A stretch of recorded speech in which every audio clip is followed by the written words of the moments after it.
Today, I want to talk about a future classic, an icon. Perhaps I would go as far as saying that this is the best ever Micro Four Thirds lens made. This is the Voigtlander Super Nokton 29mm f0.8. Yep, the fastest Micro Four Thirds lens ever built.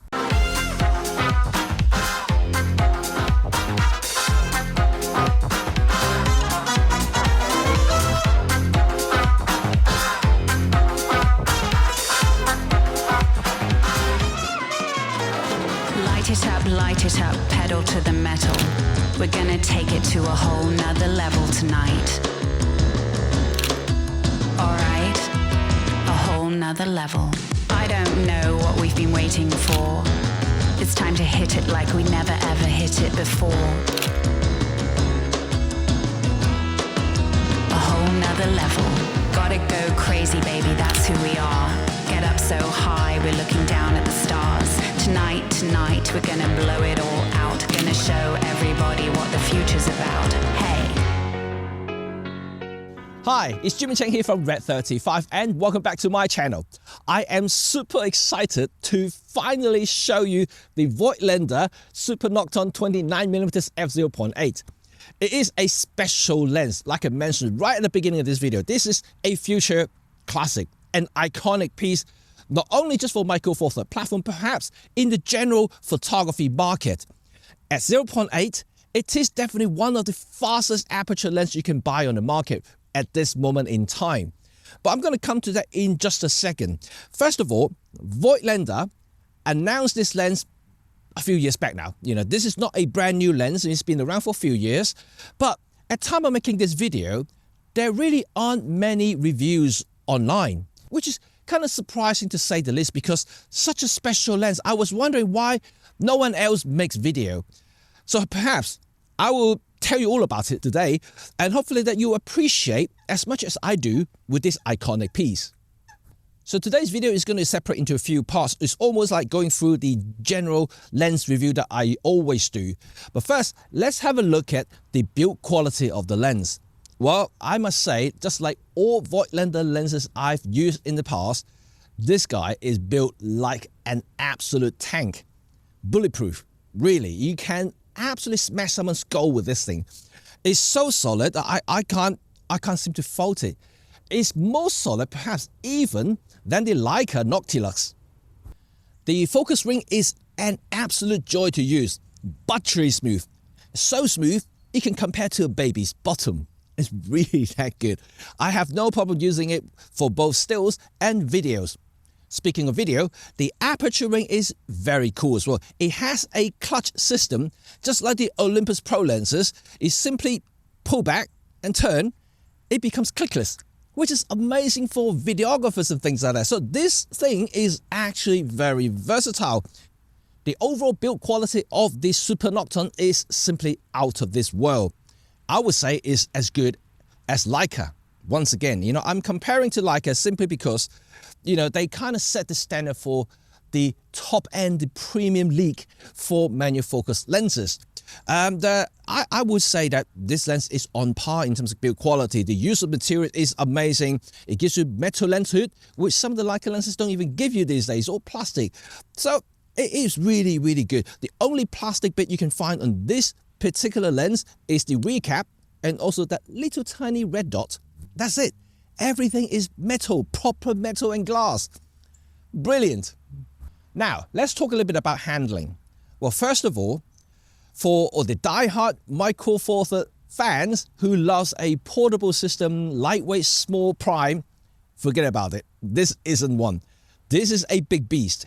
Well, I wouldn't say big in that sense, because if you look at it side by side to a Olympus 1.2 Pro Prime lenses, you know, the 17-25 and also the 45, it's about the same size, maybe a little bit fatter. But weight, yeah, this guy weighs over 700 grams, which is quite heavy for a Micro Four Thirds lens. But I wouldn't say as heavy as the Noctilux from Leica. This isn't that big, to be quite honest. I mean, for what it is, I would consider it as compact. But because of its weight, you do want to use it on a slightly bigger professional Micro Four Thirds body, such as the G9 or the GX7 or OM1. right? So these are the choices if you want the best handling, best balance for using this lens. You can, of course, use it on any other bodies like the EM5, the OM5, or any other smaller body, even maybe the GM1. However, you will find it quite difficult to hold this lens without any sort of grip. So just be mindful of that. So overall, I would say that this is okay, so long you get the right body.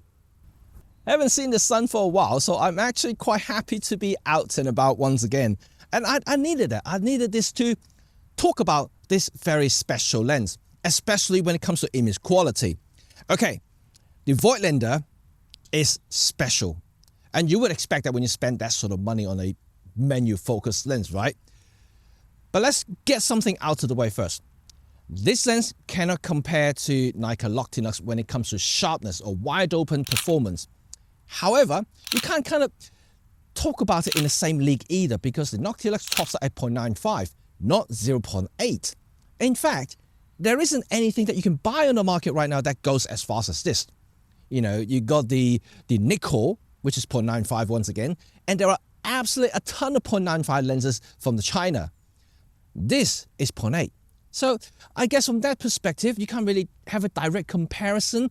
But if you stop it down to f1, for instance, I would say that the sharpness wide open is still lacking just a little bit compared to the high-end lenses. But then again, those lenses from Nikon and Leica cost about 5 times the price. However, when it comes to lens character, the lens, they give you that image, they give you that kind of feel. There's nothing out there that compare to the Super Nokton. Leica has its Leica look, Nikon has its Nikon look, but so does Voigtlander. For those Voigtlander friends out there who use Voigtlander lenses for either Leica M mount or any other mounts that you have used before, would agree with me that Voigtlander has a special rendering. And this is why the Super Nokton is extra special. Because at 0.8, well, this sort of rendering is exaggerated. Even on my Go 4/3. So this is really, really cool. I absolutely adore this sort of rendering. It's a little bit of old school, but definitely look very cinematic, very characterful when it comes to both photos and videos. So whatever comes out from this lens is simply stunning, and you will not be disappointed. I certainly didn't. But anyway, that being said, it is without any flaw. There are some, and first, let's talk a little bit about chromatic aberrations. In Voigtlander's website, it says specifically there are 2 aspherical elements to illuminate just that. However, during my use, for the first few months, I find that when you shoot at 0.8, even at f1.4, you will see some purple fringing, some lateral chromatic aberrations. So that's something that you have to bear in mind, especially for video. However, what I discovered is that in Adobe Lightroom, there is a lens profile that you can simply select and correct almost 95% of it. And that's amazing because you can just instantly transform the image quality by a single click. And that is pretty cool, considering that, there is no electrical contact between the lens and the camera, and there's nothing you can correct inside the camera during processing. And that is pretty cool. So I love it for that. But just bear in mind for those who shoot video. Oh, look at the rim light behind me. Absolutely gorgeous. This is the time I will do a lot of romantic portrait with lenses like this. Absolutely. And I have used this in such condition. The images come out of it. It's just, oh my God, it's dreamy. It's just lovely. It really is lovely. But let's go back to the image quality. Right. The second thing I want to draw attention is vignette. Well, being an f0.8 lens, you would expect some vignetting, and in fact, I have all the 0.95 lenses I've tested before, including the super expensive Noctilux. It always has some vignetting. So this is no exception. So between f0.8 and f1.4 and f2, there is a little bit. Yeah, I wouldn't say it's bad, to be quite honest. It's a lot better than a lot of Chinese lenses. At f0.8, you will lose about 1 1/4, maybe 1 1/2 stop of light. But you can correct it in post. However, given the fact that this lens is designed for kind of with subject in mind, that central sharpness is perfect in this particular lens here. So you can actually do a lot of portrait with this lens. So darkening corner may not actually be a bad thing. In fact, it actually helps to pop your subject out. And that's what I find anyway. So for those who would like to shoot landscape with this lens, perhaps you wouldn't shoot it at 0.08 anyway. You probably stop down lens to f8 and f11, for instance. So that's okay, right? So after vignetting, I would like to talk a little bit about the edge performance of the Super Nokton. I already mentioned earlier that the central sharpness is pretty decent. In fact, I have to correct my wording. It is shockingly good for an f0.8 lens. It is totally usable at f0.8, which is unusual unless you're paying 10 grand for like a Loctilux. For my type of photography in portraiture, it's totally fine. And edge sharpness, however, if you're shooting landscape or astro for this lens, shooting f0.8, you will get a little bit of edge softness, a little bit of smearing here and there. But it's not to the point I would say it's bad compared to a lot of the low-end lenses. This is pretty decent. However, it is my job to tell you that it is not up to the central sharpness. So if you want edge-to-edge sharpness for your landscape or wider scene kind of photography, you will need to stop the lens down to f6.3 minimum, or better, an f8. Earlier I said that this lens can be declicked with a simple pull. So the Super Nokton can be adapted for cinematic purposes. In fact, I would highly recommend using this lens for video making. It's simply gorgeous. The thing that you get from this outweighs any flaws. When I say flaw, yes, because for videos, apart from fringings that I mentioned earlier, you will get a little bit of breathing as well, especially if you're shooting at f0.8, because that's the most prominent separation you can get from the foreground and the subject in focus, right? Yeah, so that's better in mind. However, like I said, the character coming out from this lens simply outweighs anything. Seriously, you can't get the look. The look is everything for me. I'm not sure about you, but for me, 100%. So this is my review for the Voigtlander 29mm f0.8 spherical 4 Four Third. What a mouthful, but a mouth full of sugar and honey, because this lens is super sweet. It's just special. It is a future classic. It is already an icon. And being one of the fastest production lenses ever, you simply can't ask for more. So would I recommend it? Heck yes. If you have the money to spare and get this lens, and go and get it fast before Voigtlander pull the plug and say that, we haven't sold enough of these and it's going. I'm fortunate enough to get this lens in Japan this year, and because I always wanted one, but like most of you probably, I just can't swallow the price in the UK. It's £1,600 at the time. I saw some deals lately, at the time of making this video, I did see deals of £1,399, but it's still £1,400 to get this lens. For that price, you can get 1.2 Pro Prime lenses from anybody, Olympus, Lumix, or everybody, right? So it is an expensive lens. However, now having used it, I think it is really something. It is definitely worth that sort of money. So for me now, if you have a chance, if you have the budget to swallow, I wouldn't hesitate, or having second thoughts, would recommend you to get this lens. You are getting something that no one else makes these days, and I don't know how long Voigtlander is going to continue making it.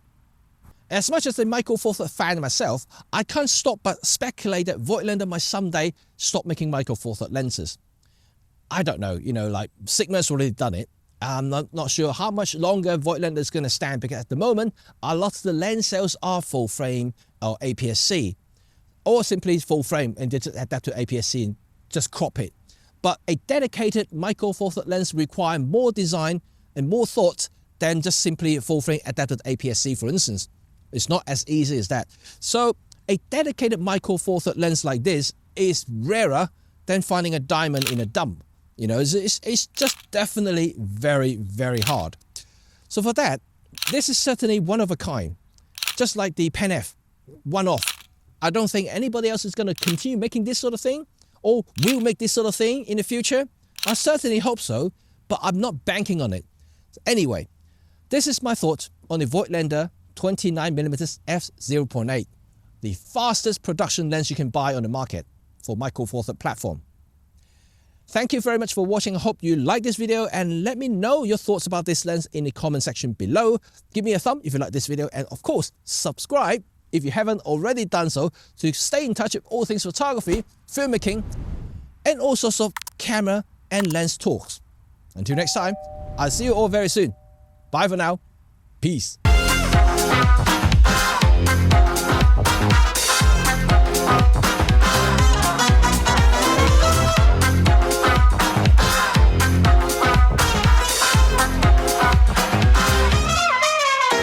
as I'm in Japan, I'll be searching for, obviously, food, but also something, as a photographer would like, a lens. Or maybe some people would call cameras, but then, of course, I have a lot of cameras, so I'll be... Why are you laughing? So in Japan, obviously, we'll be looking for food, but as a photographer, we would like for something that interests us the most, either going to be a camera or a lens. As I have a lot of cameras, so I'm going to look for a lens. And this is going to be a special Micro Four Third lens. And just to let you know that, I have Googled this lens before it came here, and it's sold out everywhere. And I managed to find one store to hold it. And I have reserved it already, so hopefully they haven't sold it already and I'll be able to pick it up. And it's right here. Oh, look, police. Gonna arrest Ashton.